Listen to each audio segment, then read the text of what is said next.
Controlling process. What are the steps involved in controlling? Ma'am, there are 5 steps in controlling process. Good, good, good. बताते चलो Number कौन कौन 1, से हैं? setting performance standard, measurement of actual performance, comparison of actual performance with standard, analyzing deviations, and last one is taking corrective actions. Okay, good. First step is setting performance standard. सबसे पहले क्या set करना पड़ता है? Performance standard set करने होते हैं, ठीक है। कौन कौन से स्टैंडर्ड, कैसे कैसे स्टैंडर्ड सेट करने होते हैं, उसे क्या स्टैंडर्ड्स होते क्या है, क्या होते हैं बेटा? साथ साथ में रिवाइज कर रहे हैं ना?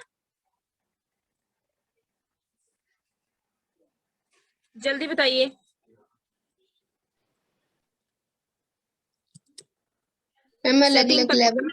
एक क्राइटेरिया होता है जिसके बेस पे हम एक्चुअल परफॉर्मेंस को मेजर करते हैं, ठीक है। तो सेटिंग परफॉर्मेंस स्टैंडर्ड क्या होते हैं? It is the first step of controlling, ठीक है।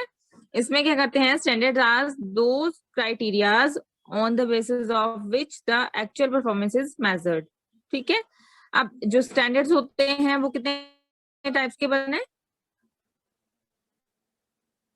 कितने टाइप्स के बताए हैं स्टैंडर्ड्स? 2 टाइप्स के होते हैं। कौन कौन से? क्वांटिटेटिव स्टैंडर्ड्स और qualitative quantitative and qualitative standard. Quantitative और क्वालिटेटिव स्टैंडर्ड, क्या दोनों में क्या डिफरेंस होता है? क्वालिटेटिव और क्वांटिटेटिव क्या क्या कौन से स्टैंडर्ड्स होते हैं? क्वांटिटेटिव स्टैंडर्ड बताएंगे सबसे पहले, क्या होते हैं quantitative standards? Ma'am which are shown with the help of figures. Qualitative which are not shown in the form of figures. Good good good, बोलो दिया। क्वालिटेटिव स्टैंडर्ड्स क्या होते हैं? Ma'am which cannot be shown in the form of figure. Which cannot be shown in the form of figures. Good. अब जैसे measurement करनी होती है तो उसके लिए हमें उसके लिए क्या जरूरत होती है, किसकी जरूरत होती है?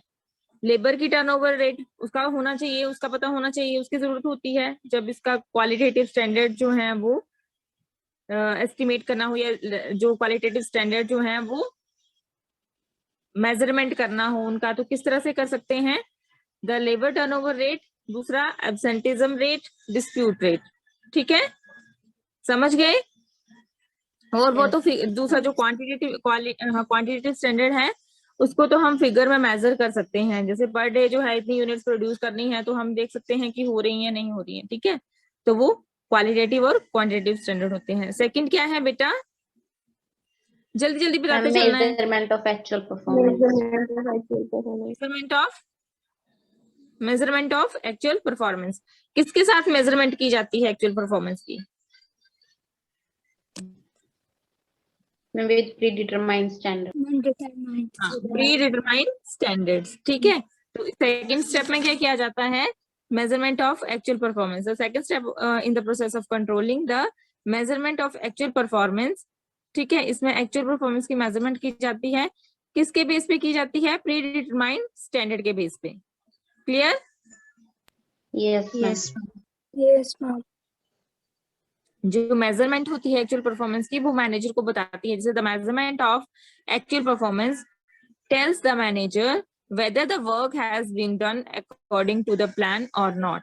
मतलब मेजरमेंट ऑफ एक्चुअल परफॉर्मेंस से पता चल जाता है कि मैनेजर को कि काम जो है वो जो प्लान बनाए हैं, जो स्टैंडर्ड सेट किए हैं उसके अकॉर्डिंग हो रहा है या नहीं हो रहा है, ठीक है। नेक्स्ट बेटा, comparison of actual performance with standards. Comparison of actual performance with the standards, ठीक है। अब इसमें क्या किया जाता है? कंपेयर किया जाता है। कैसे कैसे कंपेयर करेंगे? जैसे स्टैंडर्ड्स बनाए होंगे, ठीक है, कि इतना प्रोडक्शन करना है और एक्चुअल में कितना प्रोडक्शन हो रहा है वो कंपेयर करना, कंपैरिजन करना, ठीक है। जैसे कि यहाँ पे आपको डायग्राम में बताया हुआ है, जैसे यहाँ पे बताया हुआ है कि जो स्टैंडर्डाइज प्रोडक्शन था वो 10 यूनिट था, एक्चुअल परफॉर्मेंस जो है वो 8 यूनिट, मतलब 10 यूनिट से कम यूनिट जो है वो प्रोड्यूस हो रहे हैं, एक्चुअल परफॉर्मेंस 8 आ रही है, तो नेगेटिव डेविएशन आ रहा है। ठीक है, अगर 10 यूनिट्स का टारगेट बनाया है, स्टैंडर्ड बनाया है और 10 ही यूनिट्स प्रोड्यूस कर रहे हैं, इट मींस 0 डेविएशन आ रहा है। और अगर 10 यूनिट्स का टारगेट है या स्टैंडर्ड है और 12 यूनिट्स प्रोड्यूस हो रहे हैं तो 0 डेविएशन है, बट प्लस में है, वो पॉजिटिव डेविएशन बोलते हैं इसको। ठीक है, तो इसका भी रीजन पता लगाना होता है कि ये क्यों ज्यादा हो रहा है, ये क्यों कम हो रहा है। और यहाँ पे तो 0 डेविएशन है, तो यहाँ पे आगे कुछ भी करने की जरूरत नहीं है, क्योंकि जितना एस्टिमेट लगाया है, जितना स्टैंडर्ड बनाया हुआ है, उसी के अकॉर्डिंग जो है वो काम हो रहा है। क्लियर? Yes, ma'am. फोर्थ क्या था बेटा? Yes. फोर्थ पॉइंट क्या था? Analyzing deviations. Analysing deviation. अब देखो डेविएशन जो है, ये डेविएशन आया ना, ये जैसे नेगेटिव आया, पॉजिटिव आया, ठीक है, तो इनको एनालाइज करना कि क्यों ये मतलब नेगेटिव क्यों आ रहा है, कम क्यों प्रोडक्शन हो रहा है। ठीक है, जब स्टैंडर्ड हमने ये फिक्स किए हैं कि 10 यूनिट्स होने चाहिए पर डे प्रोड्यूस, या जो एस्टिमेट है एक पर्टिकुलर टाइम के बीच, पीरियड के बीच, तो उसमें उतने क्यों नहीं हो रहे, नेगेटिव या पॉजिटिव डेविएशन क्यों आ रहा है। ठीक है, उनको एनालाइज करना और फिर क्या करना, करेक्टिव एक्शन लेना। ठीक है, तो आपका फोर्थ हो जाएगा एनालाइजिंग डेविएशन। फिफ्थ क्या है बेटा? फिफ्थ क्या होता है? Taking corrective actions. Taking corrective action. ठीक है, अब Yes, टेकिंग करेक्टिव एक्शन में क्या होगा कि जो डेविएशंस आ रहे हैं, जब उनको एनालाइज कर लिया जाता है, पता लग जाता है कि इन इन चीजों से जो है डेविएशन डिफरेंस आ रहा है। ठीक है, डिफरेंस को रिमूव करना होता है, उसके लिए करेक्टिव एक्शन लेने होते हैं। तो जैसे आपको ये किट बना है ना, ये टूल किट बना है A6 ठीक है, जैसे क्या क्या रीजन है जिसकी वजह से जो है डेविएशन आ रहे हैं, तो रीजंस कुछ भी हो सकते हैं, जैसे ये डिफेक्टिव मशीनरी हो सकती है, डिफेक्टिव मटेरियल हो सकता है। जैसे डेविएशन का मतलब होता है डिफरेंस, और एक्चुअल और जो स्टैंडर्ड परफॉर्मेंस है उसके बीच डिफरेंस या डेविएशन आने का एक रीजन ये भी होता है कि जैसे डिफेक्टिव मटेरियल है तब भी उतना प्रोडक्शन नहीं हो पा रहा है जितना एस्टिमेट लगाया है। डिफेक्टिव मशीनरी है तो भी वो भी एक रीजन हो सकता है। एब्सोल्यूट मशीनरी है, उसका भी रीजन हो सकता है। डिफेक्टिव प्रोसेस, ये सब जो हैं ये रीजन बनते हैं, ये कॉज बनते हैं डेविएशन के। अगर ये कॉज होते हैं, जैसे डिफेक्टिव मशीनरी है, तो एक्शन क्या होगा बेटा? वो होगा कि अगर मशीन डिफेक्टिव है तो रिपेयरिंग और चेंजिंग मशीन, तो यहाँ पे करेक्टिव एक्शन लिए जाते हैं। मतलब डेविएशन को खत्म करना है, रिमूव करना है, तो उसके लिए अगर मशीन डिफेक्टिव है तो उसको क्या करना, रिपेयर करानी उसकी, या तो फिर चेंज करनी मशीनरी। ठीक है, ताकि जो प्रोडक्शन है वो स्मूथली हो सके जितना हमने स्टैंडर्ड लगाया हुआ है। क्लियर? Clear Yes. बेटा?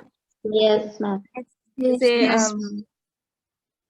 तो इस तरह से जो है ये जैसे मटेरियल जो है क्वालिटी अच्छी नहीं है, तो क्वालिटी का मटेरियल यूज करना। ठीक है, changing quality standard in respect of raw material using for finished goods. ठीक है, अगर डिफेक्टिव मटेरियल है तो अच्छी क्वालिटी का मटेरियल जो है वो यूज करना, ये क्या है, करेक्टिव एक्शन है। एब्सोल्यूट मशीनरी मतलब एब्सोल्यूट जो अभी नहीं चल रही है, मतलब पुरानी हो गई है। ठीक है, तो एस्टेब्लिशिंग मॉडर्न मशीनरी। ठीक है, तो इस तरह से जो है करेक्टिव एक्शन लिए जाते हैं, जैसे ऑर्गेनाइजेशन में लिए जाने चाहिए। क्लियर बेटा? आपको इस चैप्टर से 5 मार्क्स प्लस 1 मार्क का एमसीक्यू। तो बड़ा वाला क्वेश्चन जो है आपको 5 के 5 पॉइंट्स ये पूछे जा सकते हैं प्रोसेस के। Clear? Yes, yes, ma'am. Clear? Yes, अब ma'am. मुझे लिमिटेशंस बतानी है, कंट्रोलिंग की लिमिटेशंस क्या होती हैं, क्या क्या होती हैं, जल्दी से बताओ। लिमिटेशंस ऑफ कंट्रोलिंग, इम्पोर्टेंस पढ़ी है ना हमने? पढ़ी है बेटा? Yes, ma'am. Yes, ma'am. Limitations बताएंगे, क्या क्या लिमिटेशंस हो सकती हैं? Costly affair. Costly affair. Costly है, ये कॉस्टली प्रोसेस होता है, क्योंकि कंट्रोलिंग जब भी कंट्रोलिंग की जाती है, जो छोटी ऑर्गेनाइजेशंस हैं वो कंट्रोलिंग प्रोसेस को फॉलो नहीं कर सकती, क्योंकि उसमें जो कॉस्ट है उसकी वो ज्यादा आती है। स्टैंडर्ड सेट करने होते हैं, उसके लिए भी ज्यादा कॉस्ट की जरूरत होती है। ठीक है, फिर जो एक्चुअल परफॉर्मेंस को स्टैंडर्ड परफॉर्मेंस के साथ कंपेयर करना होता है, फिर टेकिंग वो करेक्टिव एक्शंस करने होते हैं, जैसे अगर डिफेक्टिव मशीनरी है तो मशीनरी चेंज करनी पड़ेगी। तो ये जो कंट्रोलिंग का जो प्रोसेस है, कंट्रोलिंग जो है वो कॉस्टली प्रोसेस है, तो ये क्या है, उसकी एक लिमिटेशन है। ठीक है,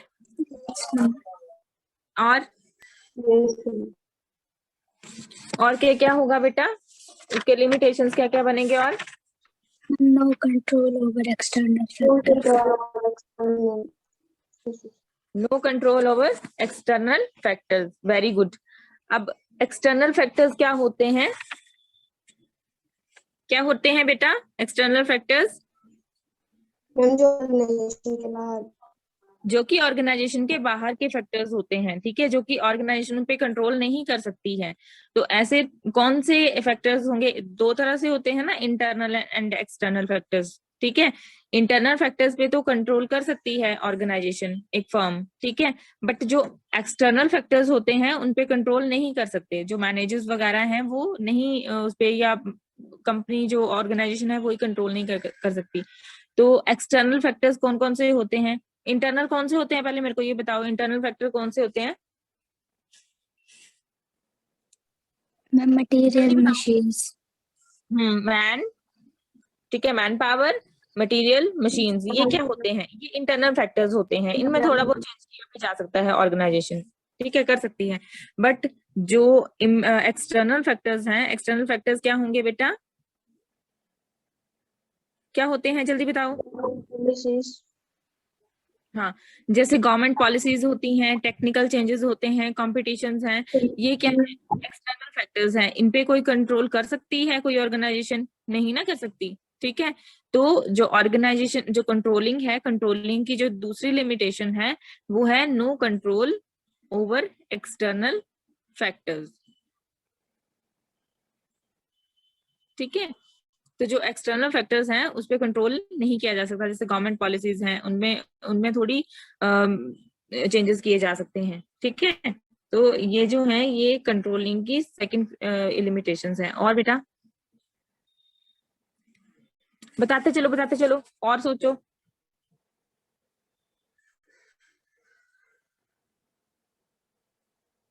बताओ बेटा, जल्दी बताओ।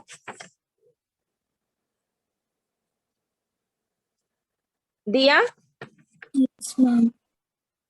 और क्या हो सकती है limitation? Ma'am, resistance from employees. Resistance from employees, ठीक है।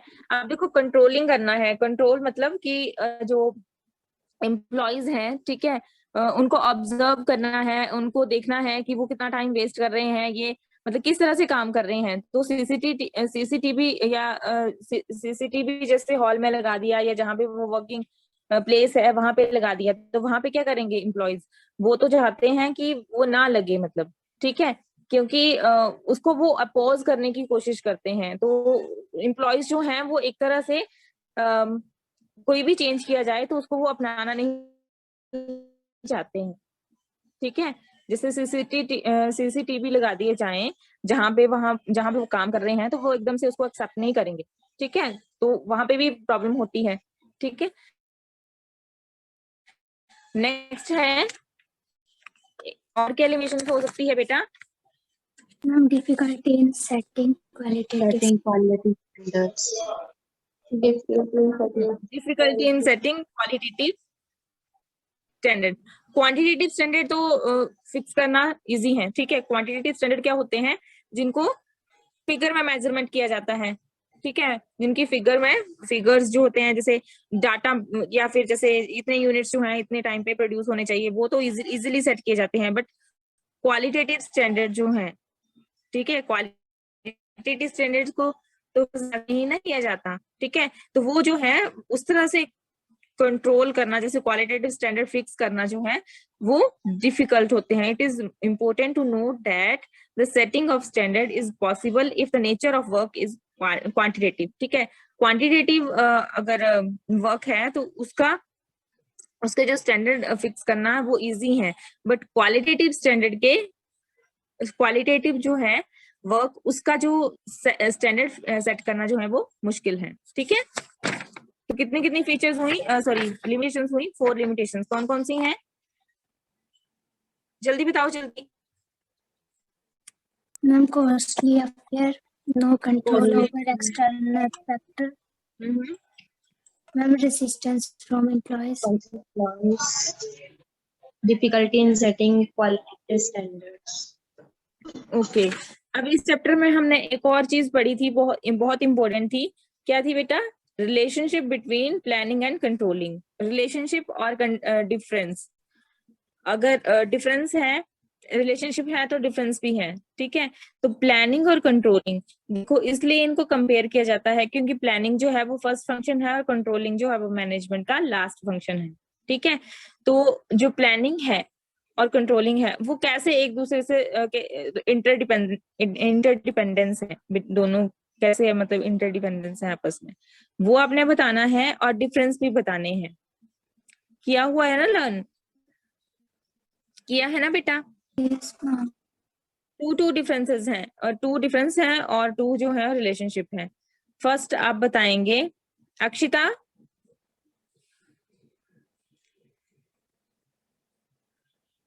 प्रिंस, अक्षिता। रिलेशनशिप बताना है प्लानिंग और कंट्रोलिंग में।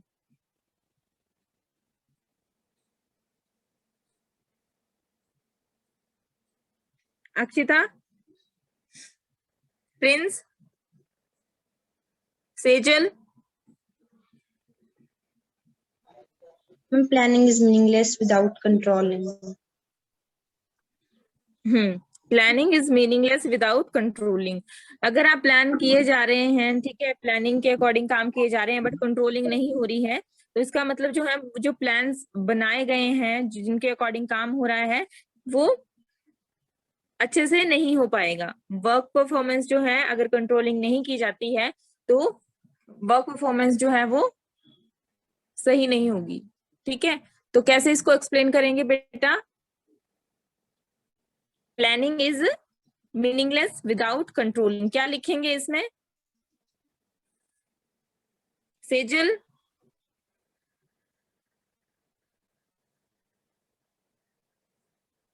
बताओ बेटा, जल्दी बताओ।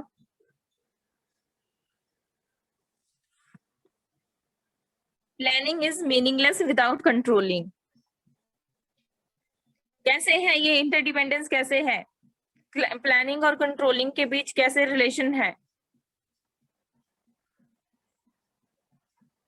जल्दी बताओ जल्दी। सेजल एक्सप्लेन कैसे करेंगे इसमें, कैसे क्या लिखेंगे?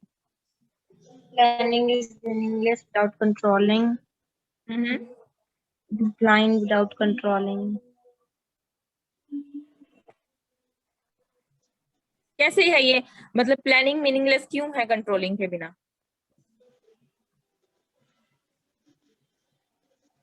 जल्दी बताओ जल्दी। सुनिधि, सुनिधि,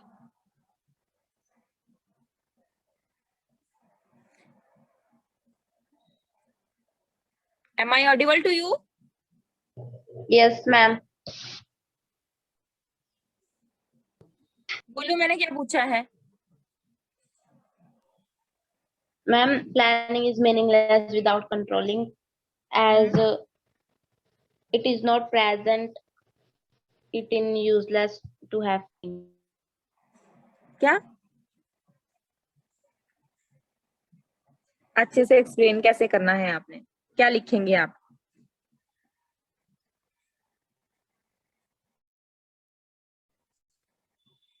प्लानिंग कैसे सक्सेसफुल हो सकती है? अगर वहां पे कंट्रोलिंग की प्रेजेंस होगी तभी वो सक्सेसफुल होगी ना प्लानिंग, ठीक है।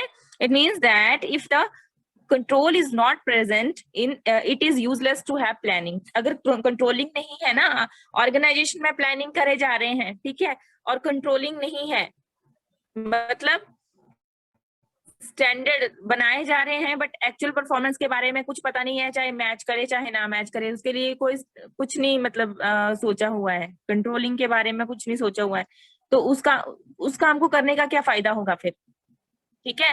वर्क परफॉर्मेंस तो बहुत अच्छी नहीं होगी, ठीक है, अगर नहीं होगी तो धीरे धीरे क्या होगा, ऑर्गेनाइजेशन को लॉस होगा। तो प्लानिंग जो है, प्लानिंग जहां भी प्लानिंग होती है तो वहां पे कंट्रोलिंग की प्रेजेंस होनी चाहिए। ठीक है, अगर कंट्रोलिंग है तो प्लानिंग जो है वो मीनिंगफुल है, अगर कंट्रोलिंग नहीं हो रहा है, साथ में कंट्रोलिंग नहीं है फंक्शन, तो प्लानिंग भी ज्यादा सक्सेसफुल नहीं होगी। क्लियर बेटा, इतना एक्सप्लेन करना है आपने। नेक्स्ट क्या है, नेक्स्ट रिलेशनशिप क्या है अक्षिता, तन्वी,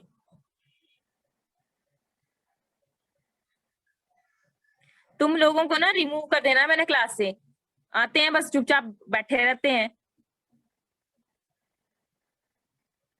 दिया, Controlling is blind without planning. Controlling is blind without planning. कैसे है ये, कंट्रोलिंग क्यों है ब्लाइंड प्लानिंग के बिना, क्या लिखेंगे इसमें, दिया एक्सप्लेन भी करना है। Ma'am, standards are not determined.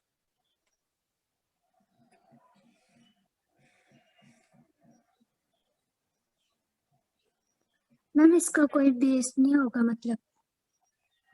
हाँ, इसका बेस नहीं होगा ma'am control controlling. plan. Okay, अगर प्लान ही नहीं किया जा रहा है तो कंट्रोलिंग भी क्या होगा, कंट्रोलिंग भी कुछ नहीं होगा।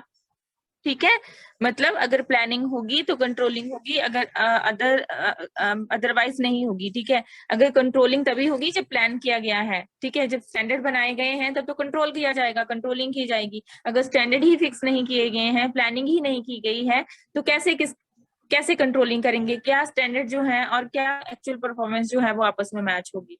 तो कंट्रोलिंग जो है, controlling is blind without planning. Clear, अब ये तो डिफरेंस, ये तो हम ये जो थे वो inter dependence between planning and controlling था। 2 पॉइंट्स थे, कौन कौन से थे, planning is meaningless without controlling and second is controlling is blind without planning. Clear बेटा, अच्छे से पढ़ लेने हैं बेटा, क्वेश्चन आता है ये भी, आपको क्वेश्चन ये आता है, आपको आपने देखना आपकी बुक के पीछे ना आपके 3 इयर्स के क्वेश्चन पेपर दिए होंगे, दिए हैं सभी की बुक्स में, देखी है पूरी बुक्स आपने ओपन करके, कहीं उन्हें तो ली भी नहीं होंगी और ली भी होंगी तो ओपन ही नहीं की होंगी। उसमें देखना, आप अपनी बुक के सबसे लास्ट में देखोगे ना, तो आपका जो कंट्रोलिंग का जो चैप्टर है, जो आपका 8th चैप्टर है, वो आपको क्वेश्चन नंबर 14 क्वेश्चन नंबर आता है आपका, इसमें 14 है, तो 14 या 15 होगा, आपकी बुक में पीछे दिया होगा, आपके क्वेश्चन पेपर होंगे, 3 क्वेश्चन पेपर होते हैं आपकी बुक के पीछे, तो उनको देखना, ABC तीनों ही सीरीज मतलब 9 क्वेश्चन पेपर होंगे आपकी बुक के पीछे। ठीक है, उसमें 14th क्वेश्चन देखना, वहां पे आपको जो 14th क्वेश्चन है ना, अगर MCQ होगा, एक जो पिछले साल MCQs भी आए थे, तो MCQ होगा फर्स्ट क्वेश्चन, तो आपका ये 15 क्वेश्चन हो गया होगा। तो कंट्रोलिंग का जो क्वेश्चन है, या तो वो क्वेश्चन पूछते हैं controlling, what is controlling, discuss the limitations of controlling, ठीक है, या तो वो प्रोसेस ऑफ कंट्रोलिंग पूछते हैं, या फिर रिलेशनशिप पूछते हैं और डिफरेंस पूछते हैं। और ये ऐसा नहीं है कि इस चैप्टर से नहीं आना है, इस चैप्टर, ये एक ही चैप्टर है और एक ही यूनिट है और एक ही लेसन है इसका, तो इससे तो आपको सब कुछ पता लग जाना चाहिए कि इसमें से क्या आना है।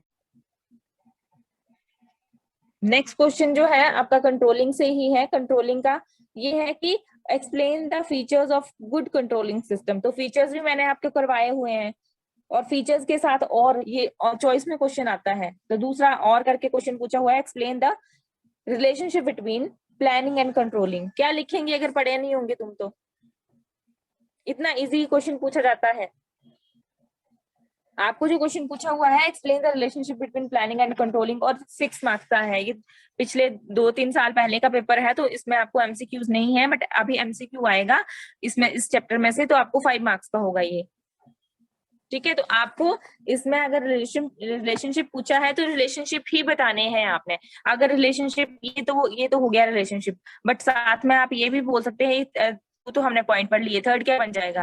प्लानिंग जो है, planning is the first function of management and controlling is the second last function of management. Last function of management ये भी क्या है? रिलेशन है। ठीक है, अब रिलेशन एक और अगर ढूंढेंगे तो रिलेशन क्या बन जाएगा? Planning is looking ahead. ठीक है, प्लानिंग जो है वो क्या है? आगे देखना है, फ्यूचर देखना है कि क्या करना है, उसको सोच के की जाती है ना प्लानिंग। और कंट्रोलिंग क्या है? Looking back. मतलब कंट्रोलिंग क्या है? कि जो काम हो गया है कंप्लीट, उसको देखना है कि वो स्टैंडर्ड के अकॉर्डिंग हुआ है या नहीं हुआ है। ये भी क्या है? अगर डिफरेंस के बेस से भी देखेंगे तो डिफरेंशिएट भी कर सकते हैं आप, और रिलेशन के उससे देखेंगे आपको क्वेश्चन क्या पूछा हुआ है, उस हिसाब से आपने क्वेश्चन एक्सप्लेन करना है, आंसर एक्सप्लेन करना है। ठीक है, आपके जो ये डिफरेंस के टू हेडिंग्स दिए हैं ना, ये दिए हैं आपकी बुक में, दिए हैं ना। Planning is looking ahead whereas controlling is looking back. तो आप क्या है, ये आप इसको क्या कर सकते हैं? रिलेशनशिप में भी कन्वर्ट कर सकते हैं, है तो रिलेशन ही ना। अगर प्लानिंग जो है वो फ्यूचर के लिए है, तो कंट्रोलिंग जो है वो बैक, मतलब जो फ्यूचर के लिए प्लान किए जा रहे हैं उसके अकॉर्डिंग काम हो रहा है या नहीं हो रहा है, वो देखना है। समझ गए? अब देखो, इस रिलेशनशिप में आप ये भी पॉइंट लिख सकते हैं, planning is the first function and controlling is the last function of management process. करवाए हैं ये सीक्वेंस, पता है ना आपको कैसे होते हैं ये प्लानिंग। फिर बीच में 3 फंक्शंस आते हैं, organising, staffing, directing, then controlling. ये भी आप एक्सप्लेन कर सकते हैं। अगर आपको रिलेशनशिप पूछे हैं तो आपने रिलेशनशिप ही एक्सप्लेन करना है, अगर डिफरेंस पूछा है तो आपने डिफरेंस एक्सप्लेन करना है। ठीक है, क्वेश्चन अच्छे से पढ़ लेना है कि क्या पूछा है। समझ गए? ठीक है बेटा, ये मैंने आपकी है, आपने ये कर लेना है। अभी जो करेंगे हम बजट्री। बजट क्या होता है? बजट्री कंट्रोल क्या होता है बेटा? बजट सुना है बजट का नाम? बजट सुना है कभी? नाम सुना है? बजट क्या होता है? Yes, ma'am. क्या होता है बजट?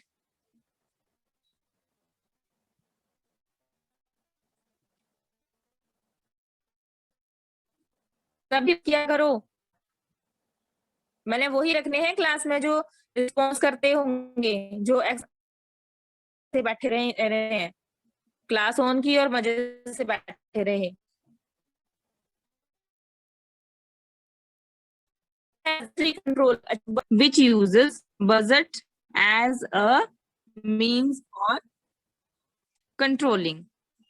ठीक है, तो आप ये टूल किट भी स्टडी करेंगे जब भी आप ये पूरा चैप्टर करेंगे ना। तो जैसे टूल किट्स आते हैं ना आपके, जैसे ये टूल किट 7th है, तो इससे पहले 6 भी आए होंगे, आए हैं ना, बीच में करवाए हैं मैंने, तो वो भी आपने करने होते हैं। ठीक है, समझ गए? अब बजट क्या होता है? बजट क्या होता है? A budget is a quantitative sorry budget is a quantitative expression of the plan of action। ठीक है, क्या है ये? क्वांटिटेटिव एक्सप्रेशन है प्लान का। It means that a budget reflects the financial or quantitative outline of what is to be done in future। ठीक है, क्या बोला है कि इसका मतलब है कि बजट जो है वो रिफ्लेक्ट करता है फाइनेंशियल और क्वांटिटेटिव आउटलाइन।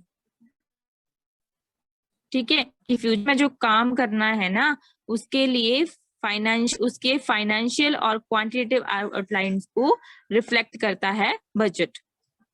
ठीक है, तो बजट क्या हुआ? एक क्वांटिटेटिव एक्सप्रेशन है प्लान का। ठीक है, और फ्यूचर में जो करना है, जो काम करना है या जो किया जा रहा है, उसको फाइनेंशियली और क्वांटिटेटिव एक्सप्रेशन में फाइनेंशियली वो बताता है कि कितना फाइनेंस लगेगा। ठीक है, मतलब उसके बारे में बताता है। तो ये बजट जो है कंट्रोलिंग सिस्टम की एक टेक्निक है। क्लियर बेटा? क्लियर? आप सबसे पहले यहां से लिखेंगे, हेडिंग देंगे बजटरी कंट्रोल कंट्रोलिंग टेक्निक। ठीक है, हेडिंग दे दिया। उसके बाद आप ये लिखेंगे, budgetary control is the most popular system of managerial control. ठीक है, it aims at controlling with the help of budget. उसके बाद फिर आप बजट लिखेंगे, ये बजट क्या होता है। लिखिए, अपना अपना कैमरा ऑन करिए, सभी वीडियो ऑन करो बेटा। अभिषेक, अभिषेक, अर्शिया, निकिता, प्रिंस, वीडियो ऑन करो बेटा, अपनी अपनी नोटबुक्स बताओ।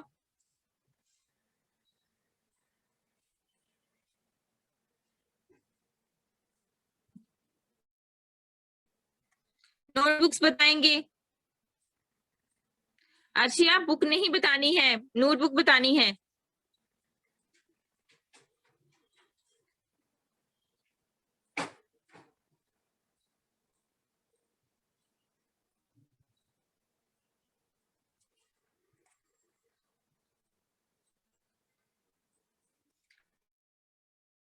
ओके दिया, शो मी योर नोटबुक बेटा।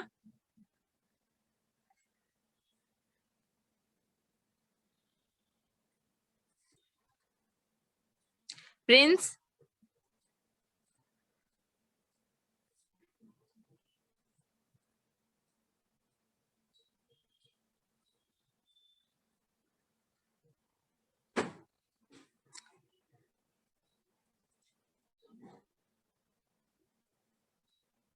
बजटरी कंट्रोल से भी आपको क्वेश्चन आ सकता है, इसके एडवांटेजेस आ सकते हैं, लिमिटेशंस आ सकती हैं। आया भी है एक बार क्वेश्चन इसका, एक दो बार तो क्वेश्चन आए हैं। पीछे अपने पेज देख लें, यहाँ पे ना लास्ट में आपको पूरे बोर्ड के क्वेश्चन पेपर दिए हैं, एक बार टर्न करके देखना।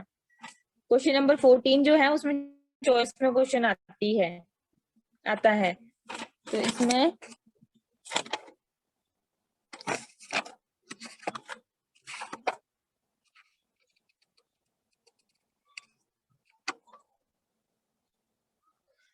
हाँ, discuss the advantages and limitations of budgetary control.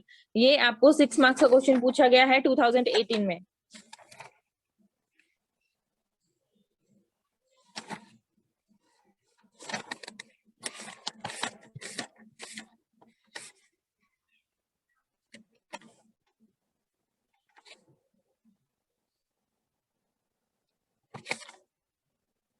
और 17 में भी पूछा गया है बी सीरीज में। What are the benefits and limitations of budgetary control? ठीक है, तो ये क्वेश्चन भी बहुत इंपॉर्टेंट है। मीनिंग जो है वो सबसे पहले मीनिंग राइट डाउन करेंगे। क्या है? Budgetary control is the most popular system of managerial control. It aims at controlling of budget. Budget is a quantitative expression of the plan of action. It means that a budget reflects the financial or quantitative outline of what is to be done in future.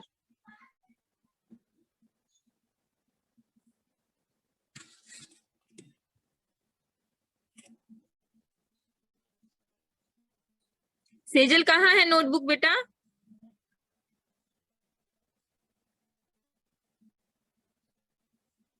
दिया,